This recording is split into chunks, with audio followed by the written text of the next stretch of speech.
People are no longer scared to ask for change. We're not even asking anymore. We're demanding, because inclusion, racial justice, social justice is not a gift, it's not a favor, it's a right, and that's what swagger's about. You know, swagger is like something you have to have, you know, and carry as an American, because society will eat you alive. It's something you have to walk with and know inside yourself before you can even speak. The episodes are not episodes, they're mazes, and the design of the Swagger logo, you'll see that in the letters, it's a maze. The opening image of Swagger is a hand-drawn maze Jace's father leaves for him. And maze becomes a metaphor for life. It refers to the journey our characters take. In fact, it refers to the journey African Americans have taken in coming to this country. And so what the basketball element has allowed us to do is to just make it exciting. Really became an action series in many ways, but beneath all of that, telling a real human American story. I really wanted to deal with all the great things and all the hard lessons that you learn with sports.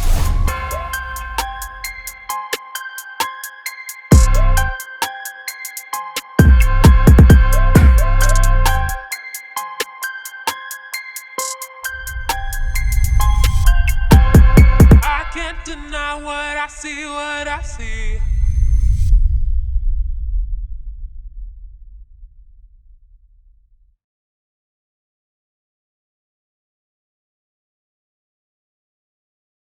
As I looked around Richmond, I was looking for some sort of, emotional connection again.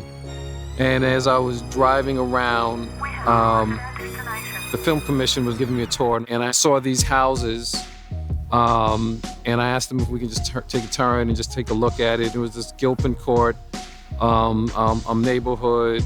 Calhoun Community Center was there.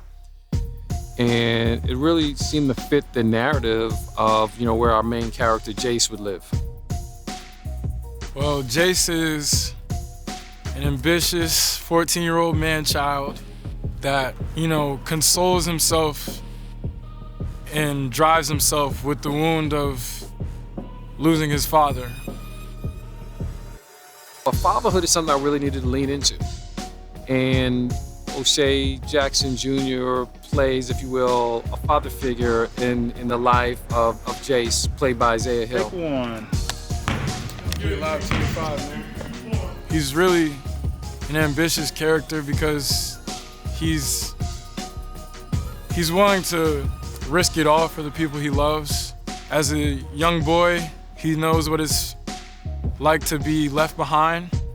So I think that's what really drives his personality throughout the show, and you'll see where he makes some hard decisions for the people he loves. Quvenzhané Wallace's character, Crystal, deals with a lot of stuff, a lot of heavy stuff. Crystal has that swag when she walks. Crystal doesn't play around.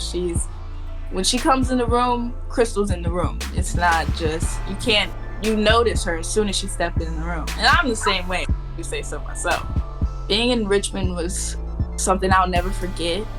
The protests and everything was going on, and statues are coming down.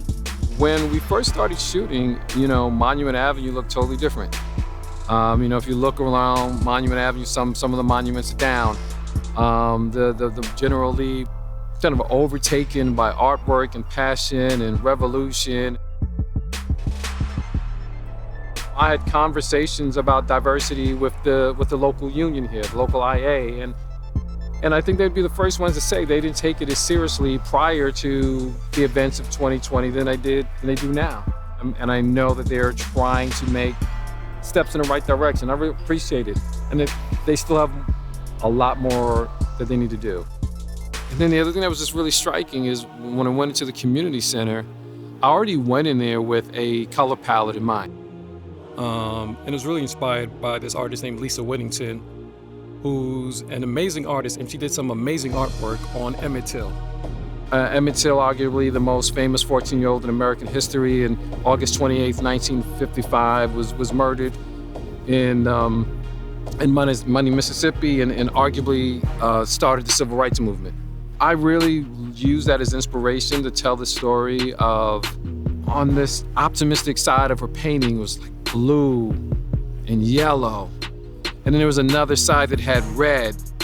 And I really started thinking like, wow, this is like really a good launching pad for our color palette. Emmett blue, Emmett yellow, Emmett red.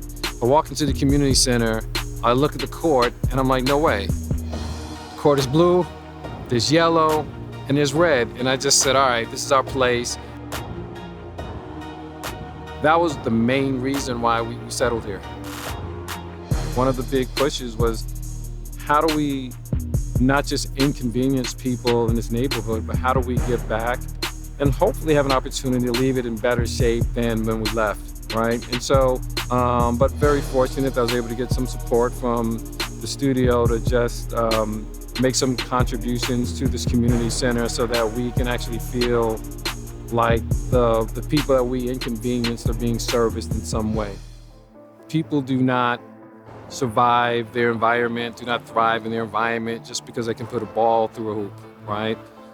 They survive, they achieve because they have support, because they have community, because they have cause bigger than themselves. And so that's really the meaning behind swagger. That's our definition of swagger. And so I would love for the community, I would love for audiences to embrace that.